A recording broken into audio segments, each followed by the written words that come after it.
పుష్కర కాలానికి ఒక అంగుళం చొప్పున శివలింగం వృద్ధి చెందటం, లింగం శిరస్సు భాగం నుంచి బిలం రావటం, శివరాత్రి సందర్భంగా 5 రోజుల పాటు ఉత్సవాలు నిర్వహించడం, ఇలా ఎన్నో ప్రత్యేకతలకు నెలవైంది ఈ ఆలయం.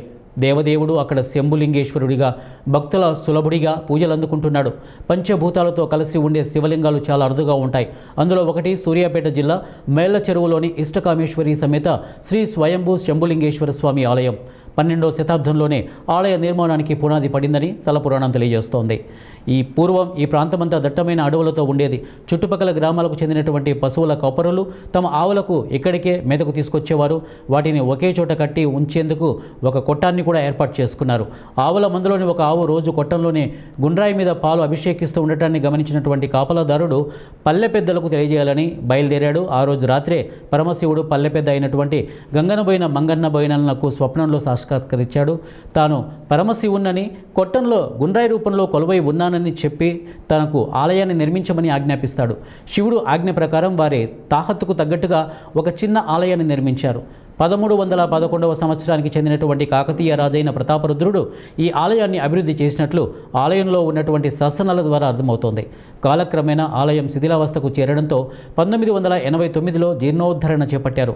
ఆలయ జీర్ణోద్ధరణ కోసం మేళ్ల చెరువుకు చెందినటువంటి గుండ్లపల్లి చంద్రమ్మ అనే భక్తురాలు లక్షల విరాళాన్ని నాడు అందజేసింది. పూర్వకాలంలో ఈ ప్రాంతంలో పెద్ద చెరువు దాని అంచు వెంబడి మేడి చెట్లు ఎక్కువగా ఉండేవి. అందుకే ఈ ప్రాంతాన్ని మేడి చెరువుగా పిలిచేవారు. కాలక్రమంలో అది మేళ్ల చెరువుగా స్థిరపడిపోయింది. ఈ క్షేత్రం అనేక విశిష్టతలకు నెలవు. ప్రధానంగా ఆ పరమేశ్వరుడు శివలింగ గంగగా ఉన్నాడు. ఇక శివలింగం వెనక భాగాన జడను పోలినటువంటి గుర్తులు ఉండడం వల్ల అర్ధనారీశ్వరుడని పిలుస్తున్నారు. ఇక్కడి మహిమాన్విత శివలింగం పుష్కరానికి ఒక అంగుళం చొప్పున పెరుగుతూ వస్తోంది. శివలింగం ముందు భాగంలో ఏర్పడుతున్నటువంటి బొట్టు లాంటి ఆకారాలే ఇందుకు నిదర్శనమని పండితులు చెప్పడం విశేషం. శివలింగం శిరస్సు భాగంలో 3 వేళ్లు పట్టేంత రంధ్రం ఉంది. దీనినే గంగమ్మ స్థానంగా కొలుస్తారు. అక్కడి నుండి గంగాజలం నిత్యం ఊరుతూ ఉంటుంది. ఎంత జలాన్ని బయటకు తీసినా మళ్ళీ జలంతో నిండిపోతుంది. భక్తులు ఈ జలాన్ని తీర్థంగా స్వీకరిస్తారు. ఏటా మహాశివరాత్రి పండుగ 5 రోజుల పాటు అత్యంత ఘనంగా జరుగుతోంది. 5 రోజుల పాటు జరిగే ఈ ఉత్సవాలలో ఈ ప్రాంతమంతా జనసంద్రంగా మారిపోతుంది. శివరాత్రి రోజున ప్రత్యేక పూజలు, శివలింగోద్భవ అభిషేకాలు, శివ కళ్యాణ మహోత్సవాలను వైభవోపేతంగా నిర్వహిస్తారు. చివరి రోజున పవలింపు సేవ కన్నుల పండుగగా జరుగుతుంది. ఏటా ఫిబ్రవరి లేదా మార్చిలో వచ్చే మహాశివరాత్రికి 5 రోజుల పాటు వైభవంగా జాతర చేస్తారు. జాతర రోజుల్లో 10 లక్షల మంది భక్తులు క్షేత్రానికి వస్తారు. భారీ లైటింగు, ప్రభలు చూసేందుకు 2 కళ్ళు సరిపోవు. ప్రభలపై పలు సాంస్కృతిక కార్యక్రమాలు 2 రోజులు జరుగుతాయి. ఎడ్ల పందాలు మరో అట్రాక్షన్.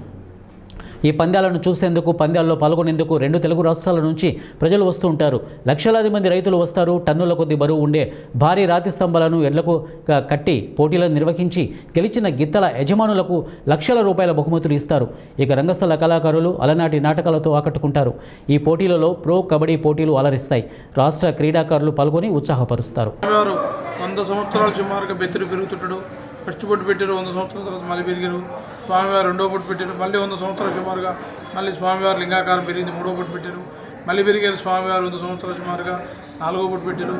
మళ్ళీ 100 సంవత్సరాల సుమారుగా మళ్ళీ పెరిగారు స్వామివారు 5వ బొట్టు పెట్టారు. పైన గుంటాకారంలో 6వ బొట్టు పెరుగుతుంది స్వామివారు లింగాకారం. కింద మీకు ఎక్కడ శివలింగాకారం చూసినా కానీ మీకు మన మేల చెరువులు ఉన్నట్టుగా ఉండదు. ఇక్కడ విశేషం ఏంటంటే పానుగొట్టం కింద బిల్ల కలిసి ఉంటుంది ఏ క్షేత్రంలో కానీ మన మేల చెరువు క్షేత్రంలో ఇక్కడ మాత్రం మధ్యలో గ్యాప్ ఉంటుంది, ఎక్కడ కూడా ఉండదు. ఏ శివలింగాకారం కూడా ఇక్కడ కారు పంచులైతే జాకీ పెట్టలేకపోతే ఎట్లా పైకి లేస్తుంటుందో కింద బిల్ల సపోర్ట్ ఇచ్చుకుంటూ పానుగొట్టం సపోర్ట్తో స్వామివారి లింగాకారం పెరగడం విశేషం. ఈ ఏరియాలో సున్నపు మొత్తం క్వారీ ఉంది. అట్లాంటి క్వారీలో 300-400 అడుగులు వేసినా కానీ నీళ్ళు పడవు. అట్లాంటి స్థానంలో ఇక్కడ స్వామివారు 6 అడుగుల లింగాకారం నుంచి పైనుంచి శిరస్సున